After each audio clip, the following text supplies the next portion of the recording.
영문법 3가지 공식으로 끝장내기.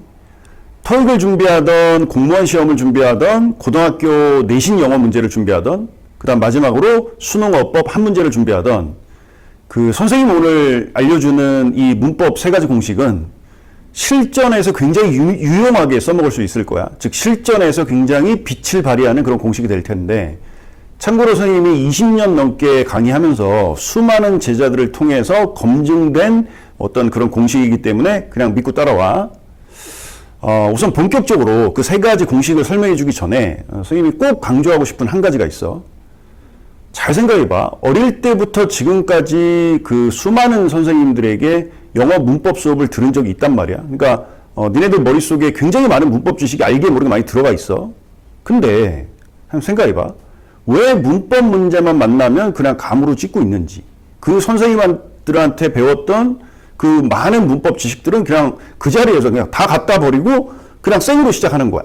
즉 이게 뭔 말이냐면 수능 시험 날 한번 생각해 봐. 그렇게 긴장되는 날 과연 선생님들한테 많이 배웠던 그런 지식들을 하나하나 다 꺼집어내서 그걸 다 적용할 수 있을까? 안 돼.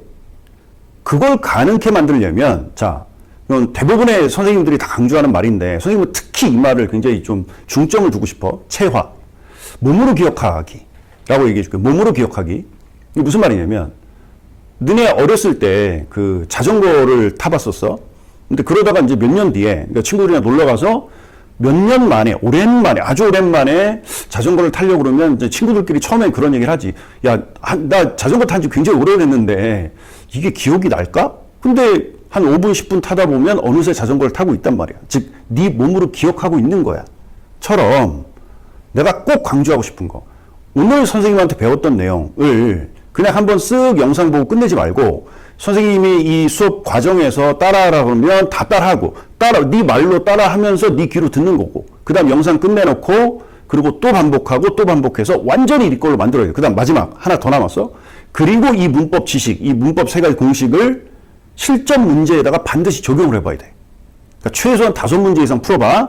그리고 앞으로 문법 문제 만날 때마다 선생님 가르쳐준 문법 개념이나 공식을 반드시 적용해야 이게 수능 시험장에서 혹은 토익 시험 보는 그 시험장에서 써먹을 수 있다. 기억하고 체화된 공부. 마지막 한마디. 체화된 공부하지 않으려면 앞으로 공부하지 마. 아니 잘 생각해봐. 너네가 기껏 열심히 수업 듣고 열심히 공부했는데 이게 실전 문제에서 안 써먹혀져. 그럼 내가 애들한테 종종 하는 얘기가 뭐냐면 그럼 왜 공부했니? 아무 의미 없잖아. 그러니까 오늘부터는 효율적으로 공부하기 위해서 가장 좋은 방법은 공부했으면 완전히 네 걸로 만들어야 돼. 그러니까 즉 그 얘기는 완전히 믿게 될 때까지는 절대 다른 문제로 넘어가면 안 돼. 다른 페이지로 넘어가면 안 돼. 꼭 기억하고. 자, 이제 선생님 시작할게. 문법의 3가지 공식은 첫 번째. 사실은 모든 영어 문제를 문법 문제를 출제한 출제자들의 사실은 첫 번째, 어떤 출제 의도야. 그게 뭐냐? 선생님 말 그대로 따라해봐. 이 문장의 구조를 제대로 분석할 수 있어 없어의 문제야. 다시 한번 뭐라고? 문장의 구조를 제대로 분석하고 제대로 뚫어볼 수 있는지를 물어보는 게 문법 문제야. 즉 문장의 구조를 하면 오형식을 바탕으로 너네 어렸을 때부터 지금까지 오형식이 뭔지 다 알잖아. 예를 들어서 삼형식이다. 그러면 뭐가 제대로 갖춰져야 우리는 비로소 하나의 완전한 문장이다. 혹은 하나의 완전한 절이다. 라고 하니 주어, 동사, 목적어가 있을 게 다 있어야지. 갖춰질 게 다 갖춰져야지.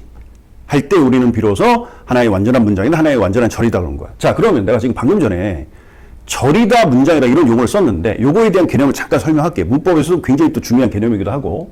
첫 번째, 단어라는 게 있어. 단어. 이 단어가 모여서 구를 만들고 그 다음 구가 모여서 하나의 절을 만들고 그 다음 이 절이 모여서 하나의 문장을 만들고 그 다음에 이제 문장이 모여서 사실 여기부터는 할 필요가 없는데 기왕 한 김에 끝까지 가보자. 문단이 모여서 하나의 비로소 글감을 만들지. 뭐 영어로는 하나의 에세이 혹은 뭐 패세이지라고 그러지. 자, 여기서 제일 중요한 개념은 이거야. 구가 뭐야? 한번 생각해봐. 단어가 2개 이상 모여서 하나의 의미의 덩어리를 만드는 것. 이걸 구라고 그래. 예를 들어서 단어가 2개 이상 모여서 하나의 의미를 이루는데 그게 뭐 앞뒤에 있는 명사를 추식해준다. 그럼 우리는 그때 형용사 구. 그 다음에 단어가 두 개 이상 모여서 하나의 의미의 덩어리를 만드는데 그것이 그 구가 그 문장 속에서 어떤 주어나 목적어나 보호 역할. 그때 우리는 명사 구라 하지. 이제 구가 뭔지 알겠지? 그 다음에 부정사로 시작하고 투부정사로 시작하고 해서 하나의 의미의 덩어리를 만들고 있으면 또 부정사 구라 하고 그 다음에 분사로 시작되고 있으면 분사 구라 하고 구가 뭔지 알겠지? 그러니까 너네가 많이 들어봤던 용어야. 그 다음 이 중에서 가장 하이라이트이자 사실은 모든 문법 문제의 어떤 최종적 출제 의도라고 할 수 있는데 절과 문장을 너는 구분할 수 있니? 없니의 문제야. 자, 일단 절은 아까 내가 구가 뭐라고 그랬지? 단어가 두 개 이상 모여서 하나의 의미를 이루는 거지. 거기에 주어 동사가 있을 때 절이라고 그래. 그럼 생각해봐. 그럼 문장은 뭐니? 선생님 문장도 주어 동사가 있는데요? 자, 절과 문장은 어떤 공통점도 있지만 결정적 차이점도 있는. 그러니까 분명히 다르니까 다르게 쓸 거 아니야. 공통점은 문장도 주어 동사가 있는 거고 절도 주어 동사가 있는 거지. 결정적 차이점은 문장은 하나의 어떤 마침표, 어떤 구두점, 뭐 그게 뭐 느낌표가 될 수도 있고 때로는 뭐 어떤 물음표가 될 수도 있겠죠. 어쨌든 하나의 구두점으로 절이 한 문장 안에서 한 개든 두 개 이상이든 완전히 끝마쳐졌을 때 우리는 비로소 하나의 문장 혹은 하나의 센텐스라 하지. 자, 그러면 절과 문장 구분되겠지? 그 다음 문장이 모여서 문단 뭐 어떤 하나의 또 글을 이루는 거고. 그럼 생각해봐. 선생님 얘기하는 게 한번 이해되는지 봐봐. 한 문장이 완전하다 불완전하다를 판단하는 데 있어서 우선 그 한 문장 속에 절이 만약에 두 개가 있다고 쳐봐. 그러면 반드시 필요한 어떤 문장 성분, 반드시 필요한 것들, 필수 사항들이 뭐가 있어? 아니 절이 한 문장 안에 두 개가 있다면 일단 최소한의 주어 동사가 두 개씩 있어야 되지. 그 다음 그 주어 동사와 주어 동사를 연결해주는 어떤 접속사 혹은 관계사 따위가 있어야 되지. 자, 선생님 말 기억해? 접속사나 관계사 따위라고 그랬어. 요 얘기를 내가 좀 이따 한번 설명해 볼게. 일단 이와 같이 오형식이라는 기본 문장 구조를 바탕으로 해서 문장의 구조를 제대로 뚫어볼 수 있어야 된다. 이게 이제 첫 번째 공식이고. 그 다음에 이제 두 번째가 3R라고 그래. 선생님 만든 공식인데 선생님 말 그대로 따라해봐. 어디부터 어디까지가 한 문장이야. 그 다음 두 번째, 그 한 문장 안에 몇 개의 절이 있는 거야. 그 다음 세 번째, 그 절과 절을 연결해주는 접속사나 내가 방금 전에 얘기했지? 관계사 따위가 제대로 다 갖춰져 있는 거야. 이게 3R야. 자, 다시 첫 번째 뭐라고? 어디부터 어디까지가 한 문장이야. 두 번째, 그 한 문장 안에 몇 개의 절이 있는 거야. 그 다음 세 번째, 그 절과 절을 연결해주는 접속사나 관계사가 제대로 다 갖춰져 있는 거야. 를 따져보는 게 문법 문제를 풀 때 굉장히 유용해. 실전 문제 제대로 써먹을 수 있어. 그 다음에 그 3R을 우리가 적용해 본다는 건 이런 의미야. 한번 생각해봐. 한 문장이 있다고 쳐봐. 이게 첫 단어고 이 괄호부터 괄호까지가 한 문장이야. 그래서 이제 하나의 마침표, 구두점은 끝났어. 근데 우리가 선택지 1, 2, 3, 4, 5 5개 중에서 문법적으로, 어법적으로 어색한 걸 고르셔. 이런 문제 보통 자주 나오잖아. 그럴 때 밑줄에 요 단어가 그냥 쳐져 있어. 그래서 이게 문법성 판단, 이게 문법적으로 잘못된 건지 제대로 된 건지를 우리가 뭐 판단하라고 그래. 그럼 보통 애들은 어떻게 하냐면 이 문법 바로, 이 밑줄 바로 앞뒤만 본다고. 이러니까 답이 안 나오는 거야. 이러니까 네가 종종 틀리는 거야. 이 부분에 대한 정확한 판단을 하기 위해서 이 첫 단어부터 마지막 단어, 즉 한 문장을 통으로 봐야 돼. 자, 이걸 선생님이 이렇게 표현해. 한 문장을 통째로 분석해 봐야 돼. 자, 다시 이 부분에 대한 걸 정확히 판단하기 위해서는 앞뒤를 다 봐야 된다고. 이 바로 근처만 보지 말고. 자, 이 앞뒤를 보기 위해서 선생님 첫 번째 만든 공식이 뭐야? 야, 우선 어디부터 어디까지가 한 문장이야. 이걸 살펴봐. 그 다음 두 번째, 이 한 문장 안에 절이 몇 개가 있는 거야. 자, 그러면 절이 만약에 3개가 있어. 그러면 필요한 주어 동사의 개수 몇 개씩이야? 주어 3개, 동사 3개씩 있어야 되잖아. 가장 기본적으로. 그 다음에 그 절과 절을 연결해주는 접속사나 관계사가 반드시 2개 갖춰져 있어야 되지. 그래야 우리는 비로소 하나의 완전한 문장이다. 다시 이제 구분해봐. 완전한 절이 뭐니? 자, 선생님이 지금 완전하다, 불완전하다는 용어를 쓰고 있는데 어떻게 보면 이게 내가 오늘 뭐 굉장히 중요해라고 얘기했던 게 이제 몇 가지 강조 포인트가 있었는데 이것 또한 굉장히 중요한 포인트야. 여태까지 영어 선생님들한테 많이 들어봤을 거야. 뭐 완전한 문장이다, 불완전한 문장이다. 완전한 절이다, 뭐 불완전한 절이다.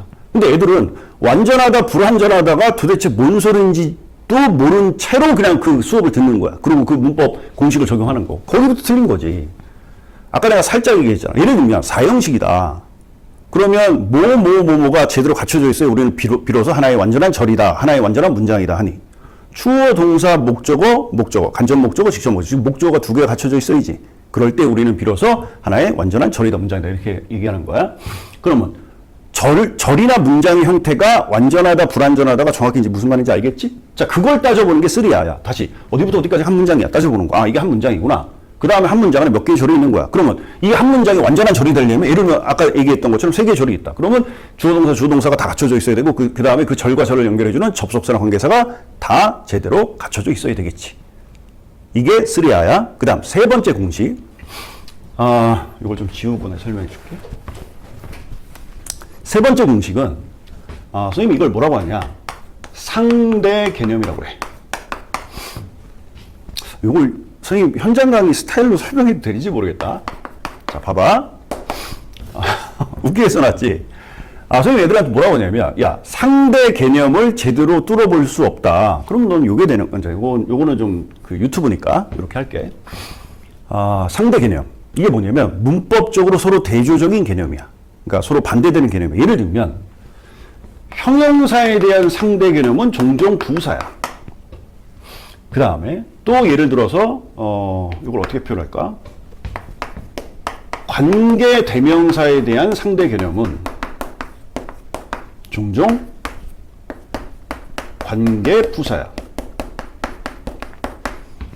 그 다음 또 부정사에 대한 상대 개념, 투부정사에 대한 상대 개념은 동명사야.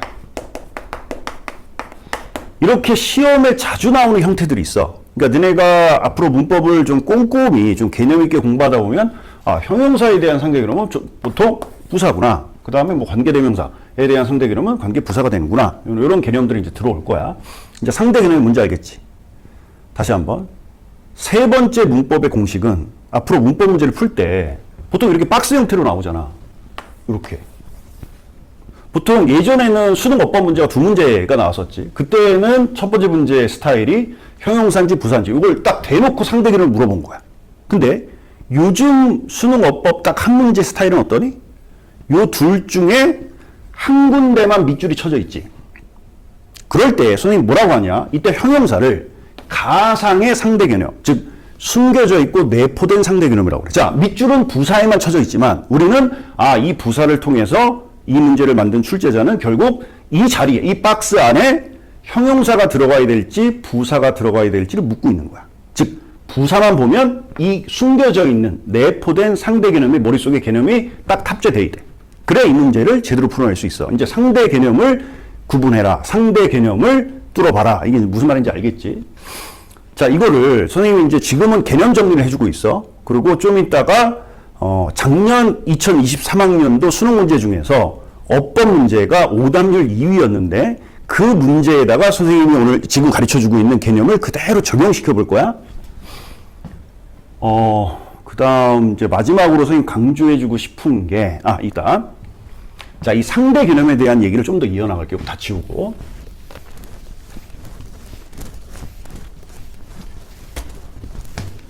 이거 지우면 선생님 한 가지 얘기해주고 싶어. 내가 지금 하도 우리나라 사람들이 영어 그러면은 문법을 되게 좋아하잖아? 그 다음에 대부분 선생님들도 마치 문법을 잘하지 못하면은 영어, 특히 수능 영어 같은 거를 잘하지 못하는 것처럼 이렇게 말씀하시는데 내가 아까 수업 초반에도 얘기했지만 우리 이거는 확실히 정리하고 넘어가자. 수능 시험이 45문제잖아. 그 중에 문법 딸랑 한 문제 나와. 그래서 실제적으로 선생님은 만약에 이제 고3 재수생을 수업한다. 1년 수업을 한다. 그 중에 문법 수업은 3번 할까? 4번 정도 할까? 그리고 온통 나머지는 독해에 올인하고 있다고. 그래서 선생님 오늘 수업은 사실 진짜 제대로 된 취지가 아까 초반에도 얘기했지만은 짧게 임팩트 있게 공부해서 수능 어법 문제는 반드시 맞춰내자. 그리고 나머지 우리의 나머지의 어떤 노력들은 독해 문제에 치중하자라는 의미에서 만든 거지 수능이나 어떤 지금 현대 영어 자체가 문법이 아주 중요하다라고 해서 선생님이 지금 이 영상을 찍고 있는 건 아니야. 자, 이제 상대 개념을 다시 한번 정리해보자. 제목을 상대 개념이라고 할게요. 이거를 구분해내고 뚫어내는 게 굉장히 또 중요할 수 있기 때문에 선생님 이제 제대로 쓸게. 자, 상대 개념은 이런 거 한번 생각해봐. 각종 영어 시험들, 그게 뭐 토익이 됐든 아까 얘기했던 공무원 영어 시험이 됐든 특히 이제 수능, 학교 내신 문제, 고등학교 내신 문제도 마찬가지로 가장 많이 나오는 게 대세용법이야. 선생님 이거를 이렇게 좀 강조하고 싶어. 이 대세용법은 내가 이렇게 얘기해 줄게. 올해 2024학년도 수능 시험 문제 나올 수 있어. 선생님 무슨 근거로 그런 거, 아니 선생님 수능 문제를 어떻게 맞춰요? 그래? 그러면 그 역대 수능 최근의 기출, 몇 년간의 기출 문제를 쭉 봐봐. 그럼 정말 신기한 거 있다? 선택지 5개. 1, 2, 3, 4, 5 중에서 어법적으로 잘못된 걸 고르시오. 이게 선택지지? 그 선지 중에 꼭 대시 종종 나왔어. 그러니까 거의 이런 거야. 역대 기출 문제 쭉 이렇게 어법 문제만 모아놓고 보면 거의 대떼떼떼 이러고 있다고. 그래서 내가 애들한테 뭐라고 하냐. 대세용법이 요즘 대세야. 이렇게 얘기해. 꼭 기억해.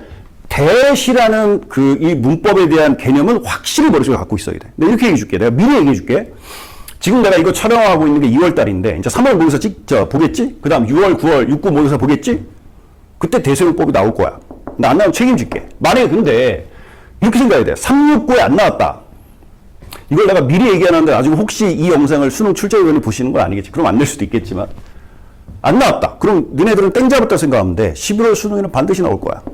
그만큼 중요한 개념이라서 이건 내가 따로 분리해서 설명하는 거야. 대세용법은 크게 보면 3가지가 있어. 첫 번째는 대시, 지시 대명사로 쓸 때가 있어. 그 다음 2번째, 접속사로 쓸 때가 있어. 그 다음 3번째, 관계 대명사로 쓸 때가 있어. 자, 이렇게 정리해봐. 지시 대명사, 지시가 무슨 뜻이냐? 앞에 말을 가리키는 거야. 예를 들면 앞에서 무기라고 그랬어. 그럼 뒤에서 뭐라고 할 수 있어? 뭐 이시라던가 아니면 북스라고 그러면 데이라고 이렇게 받을 수 있겠지. 그러니까 앞에 말을 지시하고 지칭하고 가리키는 걸 지시라고 그래. 그 다음 대명사에서 대자가 뭐라고 하냐. 자, 내가 애들한테 가끔 이제 우스갯소리로 야 여기서 대자는 큰 대자냐? 그래서 명사가 이따시만하게 생긴 게 그게 아니지. 여기서 대자는 대신할 대자야. 그러면 지시 대명사가 무슨 뜻이야? 자, 여기서 잠깐 이거 설명하기 전에 문법은 이러한 문법 용어를 정확히 이해하는 것으로서 이 문법이 그 자리에서 90%가 그냥 끝나버려요. 그만큼 니네가 문법을 잘하고 싶다면 문법에서 쓰이고 있는 용어 하나하나를 정확히 내 걸로 만드는데 가장 많은 시간을 할애해야 돼. 자, 그래서 내가 꼼꼼히 설명하고 있는 거야. 다시, 지시 대명사에서 지시가 무슨 뜻이라고? 앞에 말을 지시하고 가리키는 말이야. 이제 보통 이제 선생님들이 가끔 실수로 이제 야, 내가 니네를 가리킨다. 내가 니네를 가리키는 거야, 가르치는 거야. 가르치고 그 다음에 가리키는 건 누군가를 이렇게 지시하고 가리키는 거지. 그 다음 그게 지시고 그 다음 대명사가 뭐야? 명사를 대신하는 게 대명사야. 자, 그러면 요거 다 빼고 요것만 설명할게. 지시 대명사의 본질은 핵심은 명사야. 자, 니네 다 알고 있잖아. 명사가 문장 속에서 하는 역할은 셋 중에 하나. 뭐야? 주어, 목적어, 보어. 주목보 중에 한 가지 역할이지. 뭐 이것도 내가 우스갯소리로 야, 주목보야, 너목보야. 그래가지고 애들이 뭐 한 명씩 학원 끊고 뭐 이런 농담이고. 자, 명사가 하는 역할이 뭐라고? 주목보 중에 한 가지 역할. 이게 지시 대명사야. 그 다음 접속사가 하는 역할은 뭐야? 선생님 말 따라해봐. 앞부분과 뒷부분을 접속해주고 연결해주는 것이 접속사지. 좀 더 정확하게 앞절과 뒷절을 연결해주는 게 접속사야. 접속사가 뭔지 알겠지? 접속사의 본질은 연결. 그 다음에 관계 대명사는 이렇게 이해해봐. 관계자와 대명사를 따로 분리해서 이해해야 돼. 여기서 관계는 이을관 이을계자야. 즉 관계는 접속사를 의미해. 접속사가 돼버렸다. 그 다음에 대명사가 아까 무슨 뜻이라고 했지? 명사를 대신하는 게 대명사야. 그럼 대명사는 뭐야? 명사가 본질이지. 맞아? 그냥 이거 대명사라고 해도 돼. 자, 어쨌거나 관계 대명사는 결국 무슨 역할을 하니? 잘 생각해봐. 접속사의 역할에다가 대명사 역할이지. 즉 요거 그대로 선생님 써보면 요렇게 플러스 요렇게 하는 역할이 관계 대명사의 역할이지. 즉 일종의 이렇게 생각해봐. 원 플러스 원 개념이다. 이렇게 얘들아 설명해. 그러니까 두 가지 역할을 반드시 동시에 하는 것이 관계 대명사야. 다시. 관계는 뭘 의미한다고? 접속사. 그 다음에 대명사는 뭘 의미한다고? 문장에서 주목보 중에 한 가지 역할. 그럼 선생님이 이걸 풀어줄게. 선생님 말 그대로 따라해봐. 관계 대명사는 앞절과 뒷절을 연결도해주면서 뒷절에서, 즉 뒷부분에서 주목보 중에 한 가지 역할도 동시에 하는 것. 한 번만 더 설명해 줄게. 다시. 지시대명사는 문장 속에서 하는 역할이 뭐냐? 주목보 중에 한 가지 역할. 접속사는 문장 속에서 하는 역할이 뭐야? 앞절과 뒷절을 연결인데, 이걸 이렇게 정리해보자. 연결만 해주는 게 접속사야. 그리고 관계대명사는 앞절과 뒷절을 연결 더 해주면서 그 다음 뒷절에서 주어, 목적어, 보어 중에 한 가지 역할도 하는 것이 관계대명사의 본질이다.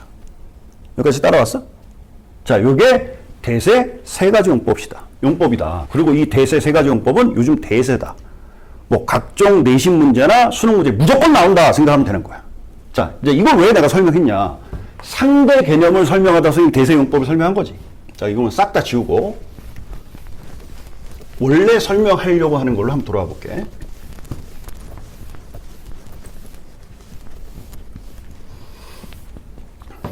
자, 그 대세용법을 내가 왜 이 상대 개념을 설명했냐면 한번 생각해봐.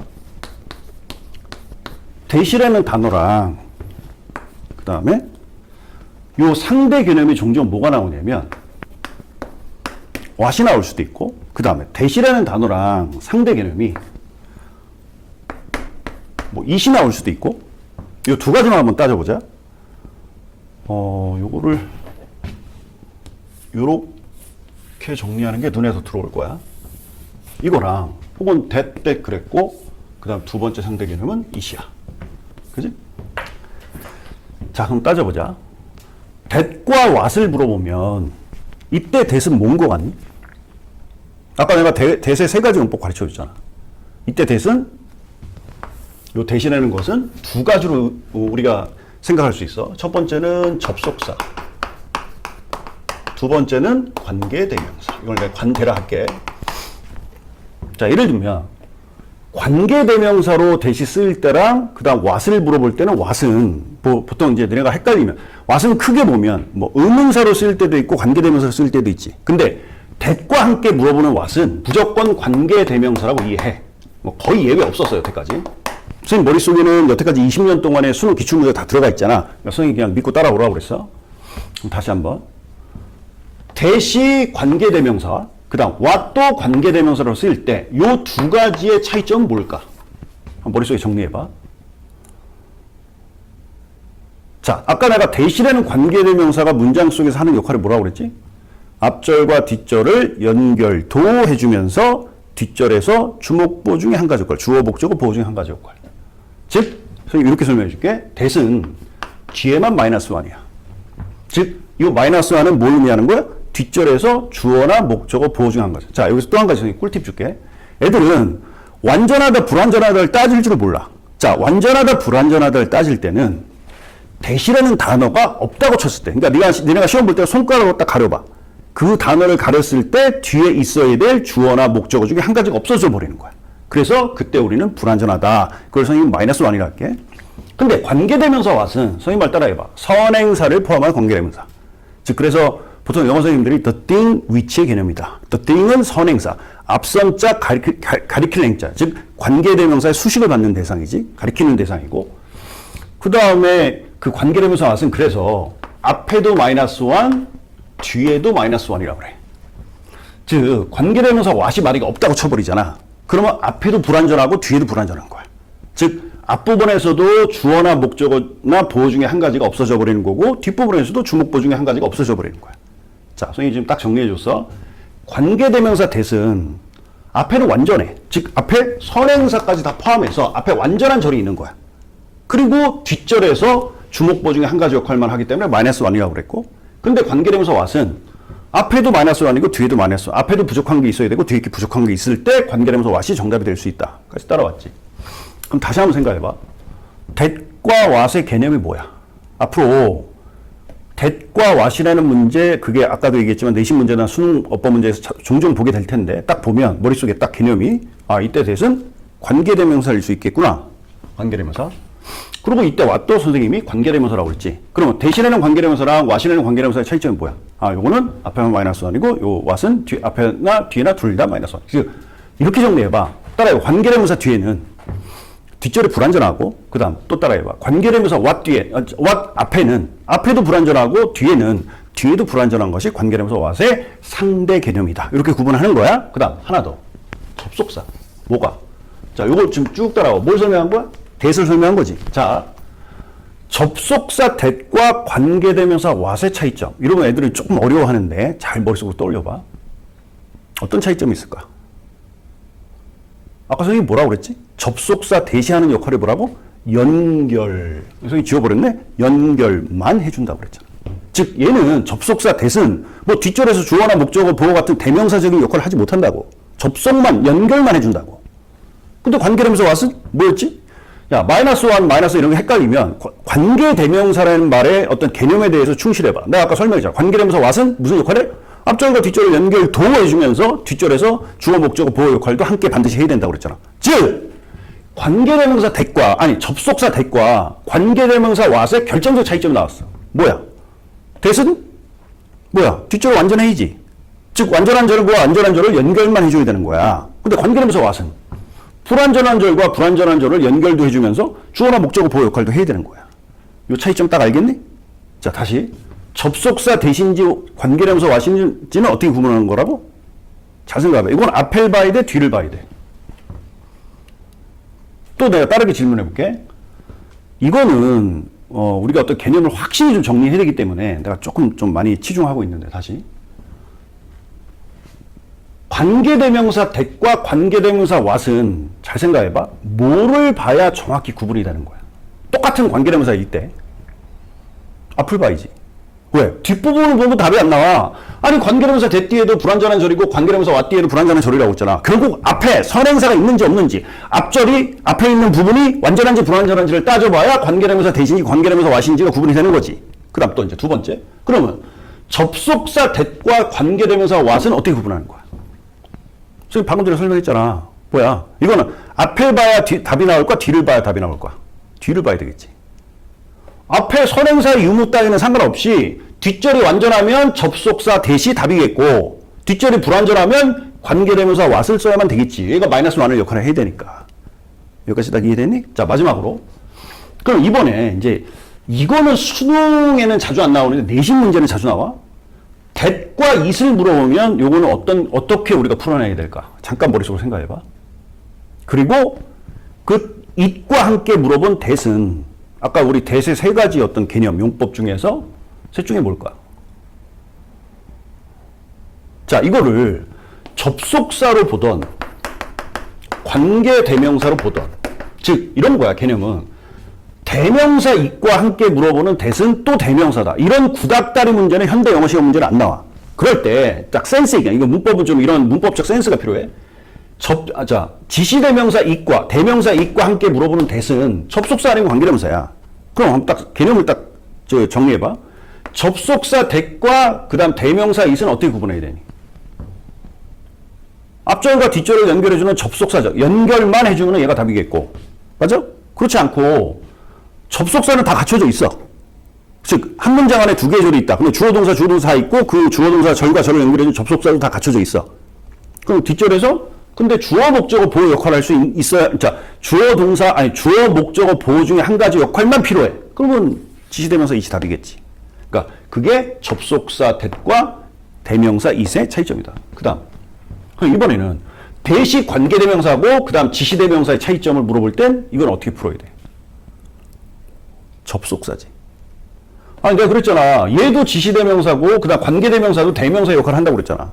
그럼 이 경우는 똑같은 거야. 이거에서는 우리가 어떤 차이점도 없잖아. 결국 관계, 즉 접속사적 의미가 결정적 차이점이지. 그래서 앞절과 뒷절을 연결해주는 접속사가 있으면 얘가 답이겠고 없으면 뭐야? 관계대명사가 답이 되게 되는 거지. 자, 선생님이 지금 설명한 거 사실은 노베이스. 그래서 문법을 잘 못하는 학생들은 조금 따라오기 힘들 수도 있어. 근데 사실은 수능 어법은 그런 거야.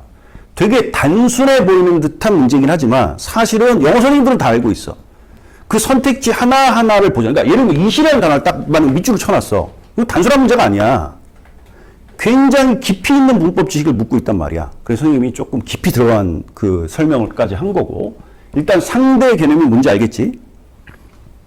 그 다음에 또 자주 나오는 건데 몇 가지만 설명할게. 자, 이런 영상을 찍으면 내가 앞으로 문법 영상을 찍을 일은 거의 없을 거야. 그래서 이런 영상 찍은 김에 올해 수능 예상 문제를 얘기해 줄게. 자, 예를 들면 내가 아까 써놨던 거 지워놨네. 형용사와 부사의 차이점. 자, 이 부분 여기 좀 집중해봐. 형용사가 하는 역할이 뭐니? 앞뒤에 있는 명사를 수식해 주는 거지. 그 다음, 이거 초등학교 6학년 때, 중학교 1학년 때 다 배웠던 문법이야. 그 다음, 부사가 하는 역할이 뭐니? 이렇게 생각해봐. 명사가 아닌 걸 수식해 주는 걸 부사라고 그래. 그리고 딱 정리하면 되는 거야. 우리가 중1 때는 보통 동사 수식, 형용사 수식, 또 지도 부사하면서 지 말고 또 다른 부사를 수식해 주는 또 다른 부사 수식, 그 다음 절이나 문장을 전체를 수식해 주는 문장 전체 수식. 이런 네 가지 문법이 있었는데, 그거 다 필요 없고, 형용사는 명사를 수식해 주는 거야. 부사는 뭐야? 명사가 아닌 것을 수식해 주는 게 부사다. 선생님 이걸 왜 설명했냐면, 봐봐. 시험에 자주 나오는 자, 다시. 니네가 만약에 좀 정성이 있다면, 최근에 몇 년 동안에 6, 9, 11 수능 기출문제를 살펴봐봐. 거기에서 형용사, 부사 굉장히 단골 손님이었어. 단골 출제 문제였다고. 그래서 내가 애들한테 이거를 굉장히 좀 이렇게 머릿속에 확 임팩트 있게 설명하기 위해서, 야, 꼭 기억해. 형부야, 처제야. 내가 이렇게 설명해. 형부야. 형용사인지 부사인지 문제는 반드시 너네가 딱 해결해야 돼. 이거 해결 못하면 올해 어법 문제 거의 못 맞춘다라고 생각해도 과언이 아니야. 자, 다시 한번. 내가 이거 왜 설명했냐? 자주 나오기 때문에. 두 번째. 내가 지금 대세용법을 통해서 설명했던 거는 결국은 어떤 접속사와 관계대명사의 차이점, 혹은 단순 지시대명사와 관계대명사 차이점. 그 다음, 똑같은 관계대명사인데 어떤 대시라는 관계대명사와 와시라는 관계대명사의 차이점에 대해 설명했잖아. 그런데 제가 또 다 지우고 또 하나 설명해 볼게. 오늘 설명하는 문법 중에서 아마 가장 어려운 부분 아닐까? 내가 또 이렇게 설명해 줄게. 지금 설명하는 이 가장 어려운 문법을 만약에 너네가 이해했잖아. 그럼 내가 딱 이렇게 정리해 줄게. 앞으로 문법 공부 안 해도 돼. 문법 공부 끝난 거야. 그러니까 거의 고등부 문법의 최종 테크라고 생각하면 되는 거야. 자, 그게 뭐냐? 자, 형용사 부사만 내가 안 지웠어. 자, 뭐냐? 예를 들면 이거야. 또 상대 개념인데,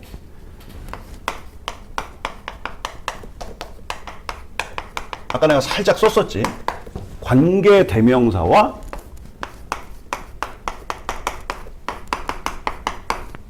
관계 부사의 차이점. 잘 생각해봐. 선생님 필기하는 동안에 내가 한번 생각해. 이 상대 개념은 우리가 어떻게 구분하고 어떻게 뚫어내야 될지 생각해봐. 요 두 가지의 공통점도 있고 차이점도 있어. 그게 뭘지 한번 생각해봐. 공통점은 뭐야? 둘 다 관계라는 말이 붙어 있잖아. 아까 선생님이 관계는 뭘 의미한다고 그랬어? 둘 다 접속사의 기능을 하고 있지. 맞지? 그럼 결정적 차이점은 뭐냐? 이거지. 하나는 뭐야? 대명사, 명사고. 또 하나는 뭐야? 부사지. 이거 이해했니? 자, 근데 여기까지는 너네가 이해할지 모르겠지만 관계 대명사는 명사가 본질이긴 하지만 사실 앞에 있는 선행사, 어떤 또 다른 명사를 부연 설명해 주기도, 사실 관계대명사절은 대부분 형용사절이다, 이런 개념인데, 자, 일단 그건 몰라도 되고, 관계대명사와 관계부사의 결정적 차이점. 이게 시험에 자주 나와. 예를 들어서, 내가 예를 들면 너네 머릿속에 아마 확 들어올 거야. which인지, 아니면은 where, 아니면 why, when, 이런 거 있잖아. how. 요 네 가지가 관계부사의 네 가지 종류지. 그지? 다시. which인지 where인지 혹은 관계대명사 대신인지 why인지 이렇게 물어봤어. 이게 이제 상대 개념이지. 어떻게 구분할 거야? 이렇게 한번 정리해보자. 요 두 가지의 공통점이 뭐라고? 얘네 둘 다 앞절과 뒷절을 연결해주는, 즉 접속사적 기능은 똑같이 하는 거야. 다만 결정적 차이점은 얘는 명사고 얘는 부사야. 그럼 생각해봐. 관계 대명사 뒤에는 완전한 절이 온다고 그랬냐? 불완전한 절이 온다고 그랬냐? 불완전한 절이 온다고 그랬지. 맞지? 근데 관계 부사 뒤에는 완전한 절이 올까? 불완전한 절이 올까? 일단 내가 결론부터 내줄게. 완전한 절이 오는 거야. 왠지 한번 생각해봐. 나 이미 힌트를 다 줬는데. 야, 관계대명사의 본질은 명사야. 그 다음에 관계부사의 본질은 뭐야? 부사야. 때문에 관계대명사는 뒷절이 불완전해. 왜? 이 단어가 없다고, 위치라는 단어가 없다고 쳤을 때 뒤에 있어야 될 주어나 목적어나 보어가 하나 없어져 버리는 거야. 이해됐니? 때문에 관계대명사 뒤에는 뭐가 온다? 불완전한 절이 온다. 그 다음 마지막 관계부사 뒤에는 완전한 절이 오는 이유가 뭘까? Why? 이유가 뭐야? 아까 선생님이 부사가 하는 역할이 뭐라고 그랬지? 어떤 동사를 수식해 준다거나 형용사를 수식해, 즉 얘는 수식만 해줘. 이렇게 생각해봐. 여기서 부자가 부수적인 정보, 부가적인 정보야. 즉 얘는 주된 정보. 근데 얘는 뭐야? 부수적이고 부가적인 정보라고 이해하면 돼. 할 때 부자라고 생각하면 되는 거야. 때문에 부사는 뭔가를 수식해주고 꾸며주는 역할만 하지 그 문장의 형식이랑 아무 상관이 없어. 예를 들면 한번 생각해봐. 삼형식 그러면 아까도 얘기했지만 주어, 동사, 목적어만 있으면 완전한 절이라고 할 수 있지. 하나의 완전한 문장. 근데 거기에 그 동사를 수식해주는 부사가 한 두 개쯤 있어. 뭐 하나는 동사를 수식해주고 또 하나는 부사를 수식해. 뭐 이런 말 다 필요 없고. 어쨌든 주어, 동사, 목적어 안에 만약에 부사가 두 개가 있어. 그럼 우리는 보통 그럴 때 삼형식이 아니라 무슨 뭐 3.2형식이라고 하니? 그런 거 없잖아. 왜? 부사는 문장의 형식, 그 문장의 주된 정보를 제공하는 것이 아니기 때문에 있어도 그만, 없어도 그만인 품사야.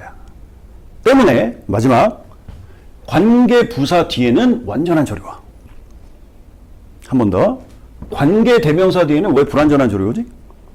얘가 명사 역할을 해야 되니까 주어나 목적어나 이런 문장 속에서 없어서는 안 되는 정보, 필수적인 어떤 메인 인포메이션, 주된 정보를 제공하기 때문에 관계대명사 뒤에는 불완전한 절이 오는 거고. 이해했지? 그 역할을 얘가 한다고 그랬잖아. 그 다음 관계부사 뒤에는 왜 완전한 절이 오는 거지? 부사라는 말이 핵심이라고. 부사는 부가적이고 부수적인 정보, 즉 다시 한번 있어도 그만 없어도 그만 정보를 제공하기 때문에 관계부사 뒤에는 완전한 절이 오게 말입니다. 다시 내가 아까 뭐라고 했냐, 요것만 이해하잖아. 그럼 니네 문법은 거의 끝난 거야. 내가 선생님 20년 동안 가르쳤다고 그랬어? 이거보다 더 어려운 문법 또 뭐 하나 또 소개시켜 줄까? 야, 니네 이런 거 들어봤지? 이걸 또 필기가 복잡해져가지고 이거를 뭐로 딱 눈에 띄게 해줄까? 이거 눈에 띌까? 야, 관계부사를 어떻게 바꿀 수 있니? 이런 거 들어봤지? 전치사 플러스 관계대명사. 뭐 in which, at which, for which잖아. 맞아? 야, 여기 생각해봐. 너네 전치사 구라고 들어본 적 있지? 여기다가 구를 붙이면 전치사 구가 되는 거잖아. 소위 말 따라해봐. 전치사는 타동사다. 뭐라고? 전치사는 타동사다. 왜? 타동사 뒤에 반드시 목적어가 등장하듯이 전치사 뒤에도 반드시 목적어가 등장해. 그러니까 앞으로 그렇게 딱 그렇게 이해하면 돼. 뭐 누가 여기에 태클 걸고 야, 전치사가 어떻게 타동사냐? 넌 그렇게 이해해. 소위 방식대로 이해하면 타동사 뒤에는 반드시 목적어라는 게 등장하듯이 전치사 뒤에, 너 생각해봐. 너네 세상의 모든 영어 문장 중에 전치사로만 끝난 문장 본 적 있니?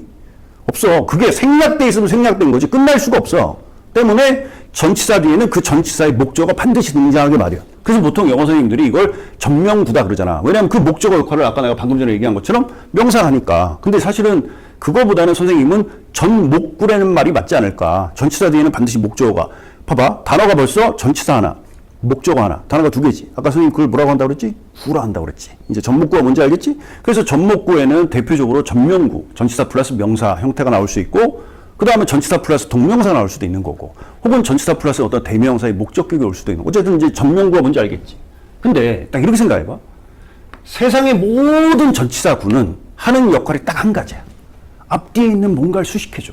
즉 부연 설명해준단 말이야. 이해했어? 다시. 문장 속에서 어떤 주된 정보를 제공하고 주된 역할을 하는 게 전치사구야. 어떤 부수적이고 부가적인 정보를 제공하는, 뭔가를 수식해주고 꾸며주는 역할만 하는 게 전치사구야. 후자지. 때문에 전치사구 플러스 관계대명사는 관계부사랑 같은 의미야. 그리고 최종적으로 관계부사 뒤에는 완전한 절이 오고 전치사 플러스 관계대명사 뒤에도 완전한 절이 오는 거야. 그래서 관계부사나 전치사 플러스 관계대명사는 같은 의미가 되는 거야. 여기까지 이해했니? 자, 이제 마지막. 요거, 이 영상 이제 개념 정리 끝나고 이제 바로 선생님 실전 문제로 선생님한테 나한테 배웠던 이 개념들을 다 실전 적용해 본다고 그랬어. 그거 꼭 들어야 되는데. 마지막으로 정리하면, 앞으로 문법 문제를 풀 때 반드시 적용해 봐야 되는 어떤 문법의 세 가지 룰, 세 가지 규칙이 뭐야? 첫 번째는 뭐라고 했지 내가? 문장의 구조를 뚫어봐야 된다. 이 문장이 완전한지 불완전한지를 묻고 있는 게 사실은 첫 번째 출제 의도고, 그 다음 두 번째가 뭐라고 그랬어? 3R라고 그랬잖아. 즉 어디부터 어디까지가 한 문장이야. 그 다음 한 문장 안에 몇 개의 절이 있는 거야. 그 다음 그 절과 절을 연결해주는 접속사나 관계사 따위가 제대로 갖춰져 있는 거야. 왜 내가 관계사라고 했는지 이제 이걸 이해해봐. 관계사 하면 어떨 때는 관계대명사를 의미할 때도 있고 어떨 때는 관계부사를 의미할 때도 있는 거야. 이걸 그러니까 싸잡아서 퉁쳐서 관계사라고 했던 거야. 이해했어? 그 다음 이제 마지막은 뭐야? 상대 개념. 지금까지 설명했던 거고, 그리고 선생님은 이제 바로 실전 문제로 돌아갈게. 방금 전 가르쳐줬던 그 문법의 세 가지 개념, 세 가지 공식을 작년 2023학년도 29번 어법 문제에 이제 우리가 적용해보는 그러니까 일종의 어떤 연습 문제, 예제 문제로서 내가 설명을 할 건데, 참고로 작년 29번 문제가 작년 2023학년도 수능 문제 중에서 오답률 2위였어. 근데 웃기는 건 아마 대부분의 영어 선생님들도 다 그렇게 설명하시겠지만 굉장히 쉬웠어. 정답 자체가. 절대 다른 역대 기출문제에 비해서 어렵지 않았는데, 사실 재작년에도 그랬었고, 어렵지 않았는데 굉장히 많이 틀렸다. 오답률이 높았다. 이거는 분명히 작년에 그 수험생들이 문법의 힘을 확 빼고, 그러니까 문법보다는 어차피 한 문제밖에 안 나오니까 독해 문제에 거의 올인했다는 그거의 반증 아닐까 생각해. 어쨌든 그럼 우리 또 이렇게 생각해봐. 내가 방금 전에 이 얘기를 왜 언급했냐면 올해도 아마 그렇게 문법 문제 어렵게 안 나올 걸로 예상이 돼. 여태까지 쭉 몇 년 동안의 그 추세였으니까. 그러면 우리는 하나의 기회지. 그래서 오늘 배웠던 선생님의 어떤 그 문법 수업을 통해서 올해 어법, 수능 어법 한 문제는 꼭 맞추도록 하자. 자, 방금 전 배웠던 개념을 바로 적용해보자.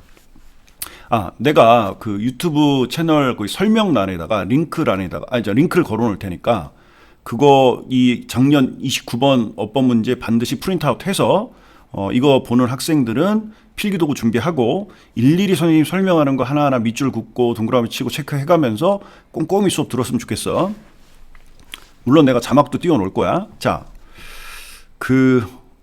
선생님은 지금 계속 설명할 테니까 너네는 잠깐 포즈 해보고 한 2분에서 한 2분 20초 안에 29번 어법 문제를 스스로 풀어봐. 그리고 선생님 수업 들어야 돼. 선생님 막바로 설명할게. 선택지 1번을 보자. 그 대시라는 단어에 밑줄이 쳐져 있잖아. 그러면 일단 머릿속에 딱 떠올려 봐야 돼. 선생님 말 따라해봐. 출제 의도를 읽어라. 이걸 선생님은 출제 의도를 줄임말로 출의라 할게. 그러면 추리를 추리해라 이렇게 얘기해. 약간 말장난 같은데 오래 기억하도록 추리를 추리해라. 추리를 추리해봐. 즉 밑줄 친 대시라는 단어를 통해서 필자가 우리에게 묻고자 하는 의도가 뭐야? 그러니까 뭘 물어보는 거야? 그럼 여기 생각해봐. 첫 번째 출제 의도는 하고 많은 단어 중에서 왜 하필이면 대시라는 단어에 밑줄을 쳐놓은 이유가 뭐야? 즉 우리에게 어떤 문법 지식을 묻고자 대세 밑줄을 쳐놨는지. 그럼 딱 머릿속에 떠오를 거야. 선생님 아까 뭐라고 그랬지? 요즘 대세용법이 대세다 그랬잖아. 그만큼 대시 많이 나오는 거고, 그리고 내가 정확히 기억은 안 나는데 2018년도 2019년도인지 둘 중에 하나도 대시 나왔었어. 그러니까 계속 대시 반복돼서 나온다고 그랬고, 그 얘기는 올해 고등학교 중간고사 기말고사 내신 문제뿐만 아니라 그 다음에 6구 모의고사에 분명히 대세용법에 대해서 물어볼 수 있다는 거. 그래서 확실히 정리해야지. 자, 그러면 대세 세 가지 용법 설명했던 거 기억나니? 그게 뭐니? 첫 번째는 지시대명사의 역할을 할 수 있다고 그랬고, 그 다음 두 번째는 접속사의 역할을 할 수 있다고 그랬고, 그 다음 세 번째는 관계대명사의 역할을 할 수 있다고 그랬지. 그러면 그 셋 중에 이 대시 뭔지를 한번 생각해 봐야지. 자, 그러려면 선생님이 3R 공식 가르쳐줬던 거 기억나지? 그걸 직접 한번 실천 적용해 보자고. 어디부터 어디까지 한 문장이야? 색깔 볼펜으로 괄호를 묶어봐. 어디야? The most부터 customary까지지. 괄호를 묶고. 그러면 그 한 문장 안에 몇 개의 절이 있는 거야? 파악해야지. 그러면 The most common explanation. 밑줄 치고 S라고 써봐. 이게 주어지. 그럼 이 주어에 대한 동사가 어디 있어? 저 뒤에 is에다가 밑줄 치고 V라고 쓰고. 이 동사지. 그러니까 하나의 절이지. 그 다음 또 뒤에 뭐 why fashion is so appealing 이라는 또 다른 절이 있고 그 다음에 that it constitutes a kind of theatrical customary 라는 또 다른 절. 어쨌든 한 문장 안에 세 개의 절이 있는 거지. 그럼 그 절과 절을 연결해주는 첫 번째 접속사 혹은 관계사 따위 기억나? why고 그 다음 두 번째는 대시 돼야 되겠지.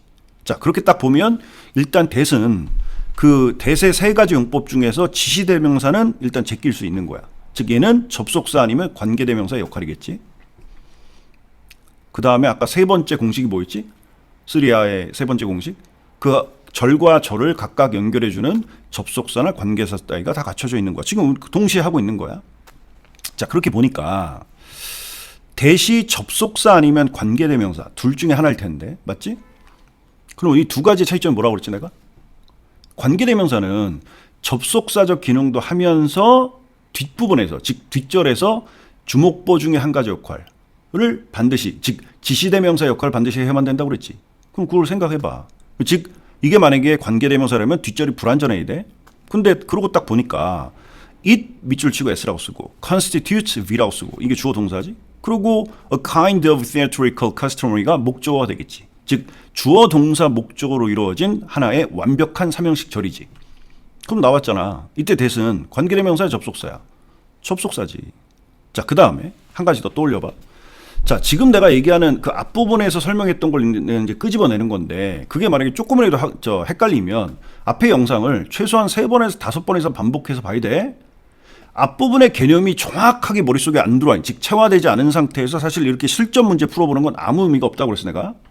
그리고 또 하나, 이건 내가 간단하게 설명할게. 언제 한번 내가 이걸 쇼츠로 한번 찍을 건데 워낙 중요한 얘기를 해서 이렇게 뭔가 어떤 이런 독해 문제든 문법 문제든 풀 때 너네가 그냥 대충 풀고 그 다음에 네가 틀린 문제를 대충 오답 정리, 즉 어떤 정답지나 해설지를 보고 뭐 정확히는 모르겠는데 대충 이런 뜻이구나 하고 대충 넘어가다 보면 이런 걸 선생님은 약점이 고착화된다고 그래요.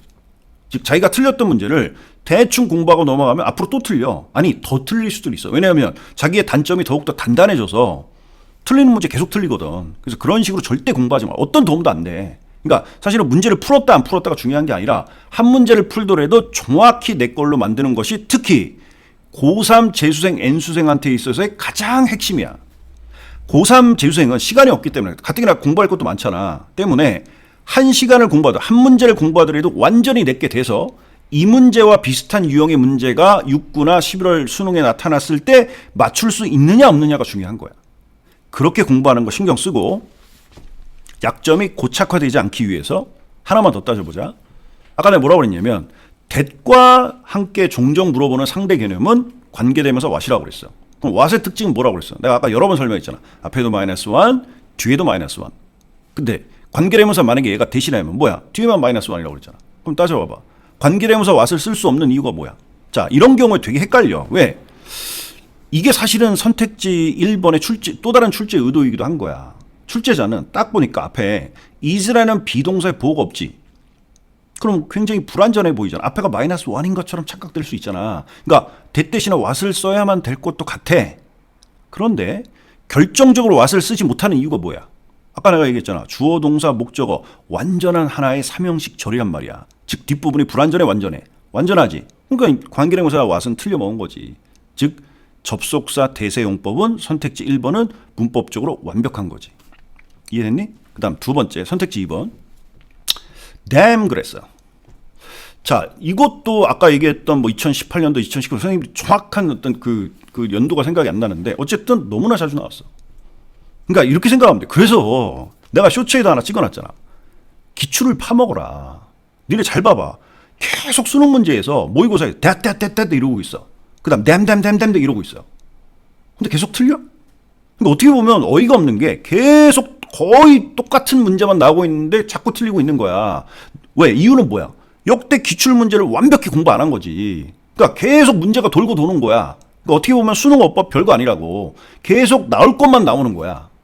그래서 심지어는 작년에도 그랬고 재작년에 한 10년 동안을 선생님이 수능 시험 보기 한 달 전에 내가 가르치는 고3들 재수생들한테 야 올해 수능 문제에서 선택지 5개는 내가 얘기하는 7개, 8개 안에서 반드시 나올 거야. 그리고 거의 한 번도 안 틀리고 다 맞췄었어. 그 이유가 뭐야?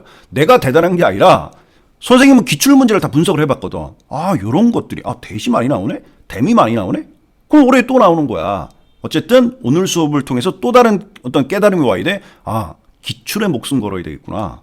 계속 나올 것만 나오는 거구나. 그러니까 일종의 시험 범위가 딱 정해져 있는 거야. 안 정해져 있는 게 수능 시험인 것 같지만 절대 그렇지 않아. 자, 어쨌든 댐 그러면 이거에 어떤 함축 이거 숨겨져 있는 상대 기름 뭘 떠올려야 돼? themselves. 즉 댐은 대명사고 지시대명사고. 그러니까 이걸 이렇게 정리하자. 그냥 대명사야. 근데 themselves는 제기대명사지. 자, 어떨 때는 대명사를 쓰고 어떨 때는 제기대명사를 쓰는지 딱 한 가지 규칙만 기억해. 주어랑 목적어랑 동일할 경우에, 즉 같은 의미일 경우에는 목적어를 반드시 제기대명사를 사용한다. 자, 예문을 들어줄게. 예를 들어서 좀 안 좋은 예문이긴 하지만 그가 그녀를 죽였어. 영어로 하면 시작. He killed her 하면 되지. 자, 그 경우에는 he와 목적어 her가 대상이 다르잖아. 근데 suicide의 개념, 그가 자살했어. 그럼 영어로 해봐. 시작. He killed himself가 되는 거지. 근데 왜 he killed him이 아니라 그냥 대명사가 아니라 himself라는 제기대명사를 쓴 이유가 뭐야? 선생님 방금 전에 뭐라고 그랬지? 주어랑 목적어랑 동일할 경우에는 목적어를 제기대명사로 반드시 표현한다. 그럼 우린 뭘 확인해야 돼? 주어를 확인해야지. 맞지? 이건 목적어 자리니까 them은. 자, 그럼 보자. Clothes are part of how people present them to the world. 까지만 봐봐. 거기를 한번 괄호로 묶어봐. 아니면 뭐 전체 문장을 괄호로 묶어도 되고. 자, 그러면 옷이라는 것은 are part of 하나의 of 이하의 어떤 일부이다. 뭐의 일부이다? How people. how하고 주어 동사 나오면 주어가 동사하는 방식, 뭐뭐하는 방법 이런 뜻이야. 그래서 사람들이 목적어를 to the world, 세상에게 보여주는 방식의 are part of 일부이고, 다시 옷이라는 것은 how people, 사람들의 방식이다. 어떤 방식? 그 사람들이 무엇을 to the world에게, 세상에게 보여주는 방식이다. 자, 이렇게 생각해봐. them이라는 대명사가 앞부분에 가리키는 대상이 있겠지.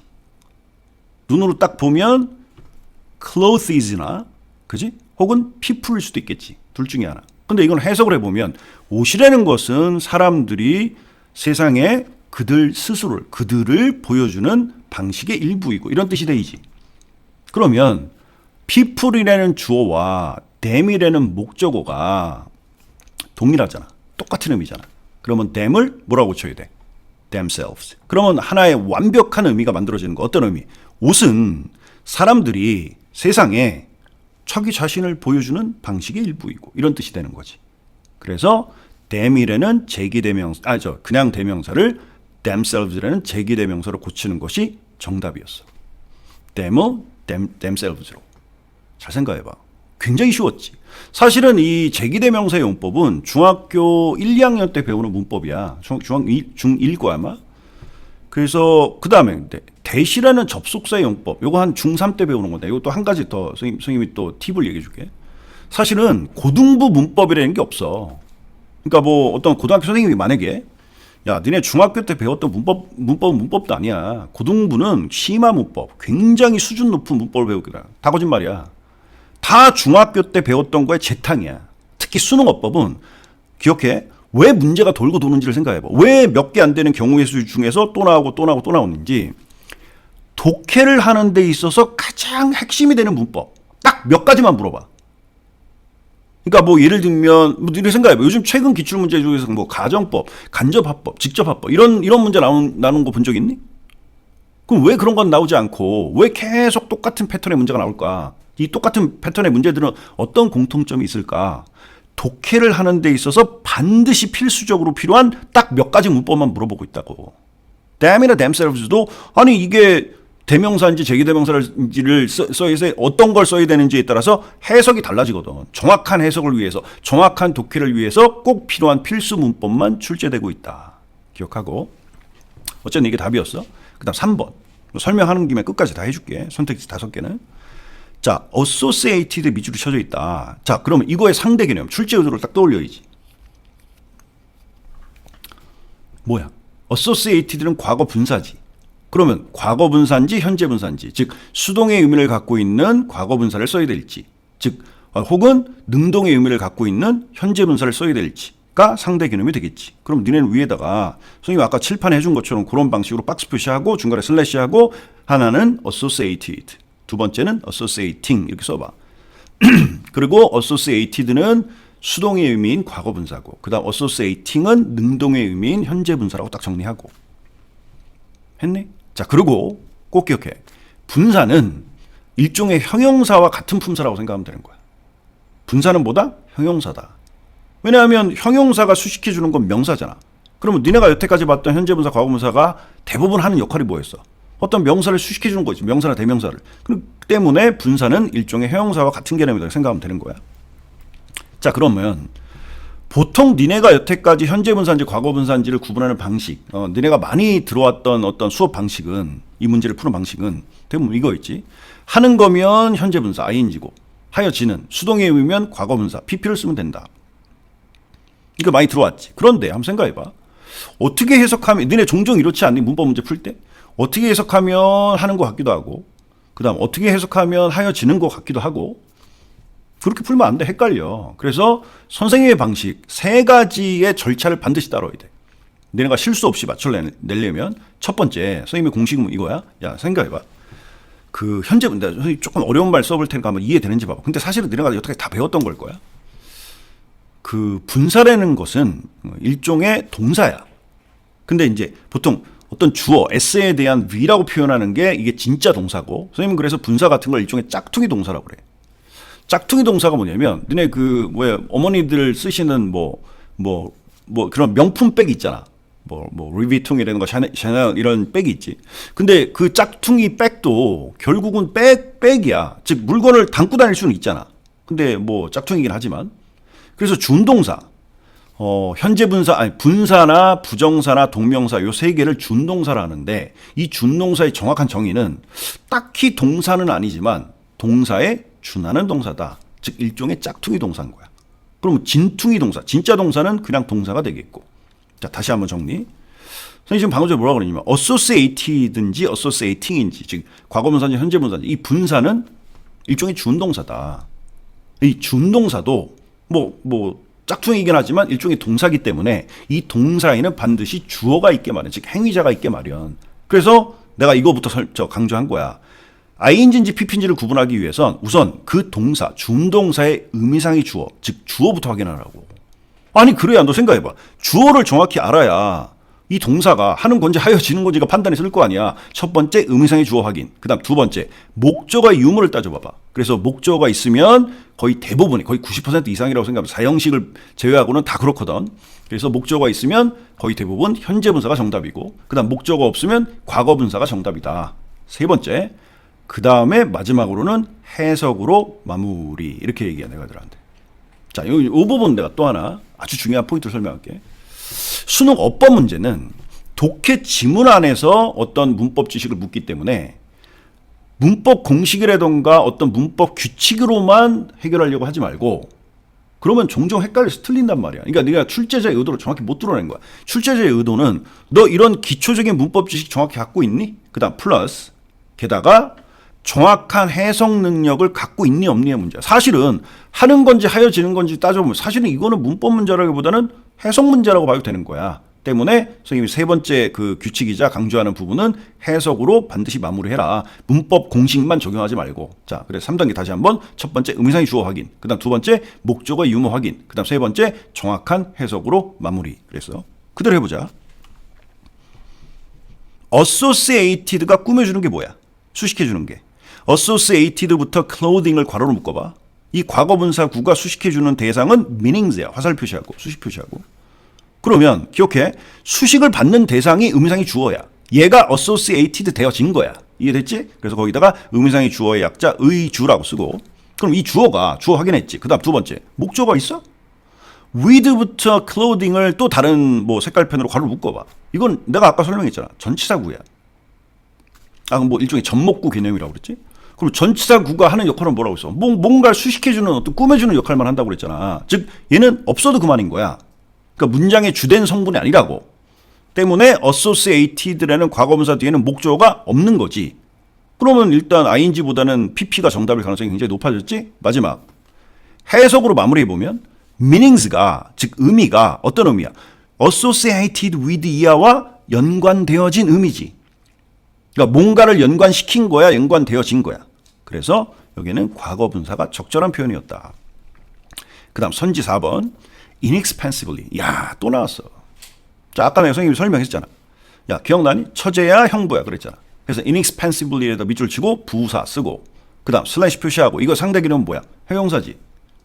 그러니까 부형, 형부. 자, 참고로 이 문제 또한 역대 기출문제 그 다음에 니네 잘 생각해봐. 니네 고등학교 중간고사 기말고사에 정말 많이 나왔었지. 그 기억해. 중간고사 기말고사에 정말 많이 나오는 패턴이 수능에도 나온다. 그리고 또 문법을 이런 거 하나 또 충고해줄게. 아까 전에 비슷한 말 했어요. 너무 깊게 공부하지 말고 익숙하고 많이 들어봤던 건데 좀 이게 항상 내가 좀 헷갈렸어. 그걸 정확히 공부하는 게 수능어법을 제대로 준비하는 방법이다. 그래서 형용사인지 부사인지가 상대 개념이었고, 자 그러면 형용사가 수식해주는 건 이것도 아까 내가 다 설명했잖아. 뭐라고 그랬어? 명사를 수식해주는 거고. 그럼 부사는 뭘 수식해준다라고 그랬지 내가? 명사가 아닌 모든 것을 수식해주는 게 부사라고 그랬지. 그러면 inexpensively가 봐봐. 자, inexpensively인지 inexpensive인지 이게 일종의 상대 개념이 된 거지. 근데 얘는 밑줄이 쳐져 있는 부분은 부사잖아. 근데 내가 아까 부사는 뭐라고 했어? 뭔가를 수식해주고 꾸며주는 역할만 하기 때문에 있어도 그만, 없어도 그만이라고 그랬지. 그럼 얘를 없다고 생각해봐. 괄호를 묶어버려봐. inexpensively. 그럼 어떻게 돼? 괄호를 묶을 수 있는 것은 생략할 수 있다고 했잖아. 그러면 문장이 어떻게 돼? Clothes can be purchased라는 표현이 되는 거지. 그럼 잘 생각해봐. 옷은 purchased 되어질 수 있다. 하나의 완벽한 문장이잖아. 그지? 하나의 완벽한 절이잖아. 근데 어떻게 자 이걸 왜 내가 설명했냐면 봐봐. 만약에 inexpensive잖아. purchased를 생각 안 하면 clothes can be inexpensive. 그럼 옷은 쌀 수 있다. 이런 의미가 되잖아. 저렴할 수 있다. 거기까지만 보면은 inexpensive도 맞는 표현이지. 근데 purchased를 뒷부분을 보니까 purchased 그러니까 inexpensively 없다고 생각하면 옷은 can be purchased. 이렇게 구매되어질 수 있다. 어떻게? 싸게 구매되어질, 저렴하게 구매되어질 수 있다. 즉 inexpensively가 뒤에 과거 분사를 수식해주는. 아까 내가 분사는 뭐라고 이해하라고 했지? 형용사라고. 형용사를 수식해주는 건 부사가 하는 역할이니까 inexpensively는 어법적으로 올바른 표현이었다. 그 다음 마지막 opening. 자 이제 이 opening의 상대 개념을 봐봐. opening인지 opened인지 즉 현재 분사인지 과거 분사인지 이렇게 볼 수도 있겠지. 그 다음 두 번째 opening이라는 아까 내가 이건 준동사라고 했지. 준동사인지 아니면 이 자리에 진짜 동사 이렇게 V가 들어가야 될 자리인지 즉 준동사인지 정동사인지가 또 다른 어떤 상대 개념이 될 수 있겠지. 근데 얘는 이 선택지 5번의 상대 개념이자 출제 의도는 준동사인지 정동사인지 이걸로 구분해야지. 왜? 아니 아까 선택지 3번에서 이미 현재 분사인지 과거 분사인지 문제가 나왔잖아. 똑같은 게 두 번 나왔을 일은 없으니까 요번에 선택지 5번의 출제 의도이자 상대 개념은 정동사인지 준동사인지로 딱 잡아내야 되는 거야. 그렇게 필기해봐. 그럼 뭘 따져봐야 돼? 자, 주어를 따져봐야지. 만약에 opening이라는 현재 분사, 준동사가 적절한 표현이라면 이것의 의미상의 주어가 있을 거 아니야. 확인해보자. 첫 번째 단어 fashion에다 s라고 써봐. 이 주어는 뒤에 can strengthen이라는 정동사, 동사의 즉 이 문장이 진짜 동사지, 진퉁이 동사지. 이 동사의 주어이자 그 다음 두 번째 opening up이라는 현재 분사, 준동사의 의미상의 주어이기도 하지. 우리가 보통 배웠잖아. 의미상의 주어를 어떤 경우에 생략하니? 추주의 주어랑 같을 때 그래서 생략한 거잖아. 자 그러면 이 문장은 이런 경우야. fashion이라는 주어가 두 가지 행위를 한 거야. 첫 번째 can strengthen이라는 행위를 한 거고 두 번째 can open up 이라는 두 번째 행위를 한 거지. 근데 첫 번째 행위, 첫 번째 동사는 동사로 표현한 거고 두 번째 행위, 두 번째 동사는 준동사로 표현한 거야. 그래서 opening up을 절의 형태로 한번 바꿔보면 and it can open 이렇게 바꿀 수 있겠지. 이시 가리키는 건 fashion이고 fashion이라는 주어고 그 다음 왜 그냥 opens가 아니라 왜 can open이라고 바꿔야만 되냐면 앞에 can이라는 조동사가 있으니까. 다시 한번. 그래서 fashion이 첫 번째 can strengthen 시킬 수 있고 두 번째 can open up 할 수 있다. 그 다음 그래서 opening up이 왜 그 현재 분사, 준동사의 형태를 띄어야만 되는지까지 이해됐지? 자, 근데 마지막으로 이거 하나 강조할게. 선생님이 아까 쭉 개념 정리해주고, 그 다음에 이제 실전 문제 아까 개념을 적용하는 방식을 잘 생각해봐. 선생님이 이 문법 문제를 푸는 방식, 문법 문제를 다루는 방식이 어떠니? 대부분 어떻게 하니? 일단 다시 한번 이거 한 번만 더 설명할게.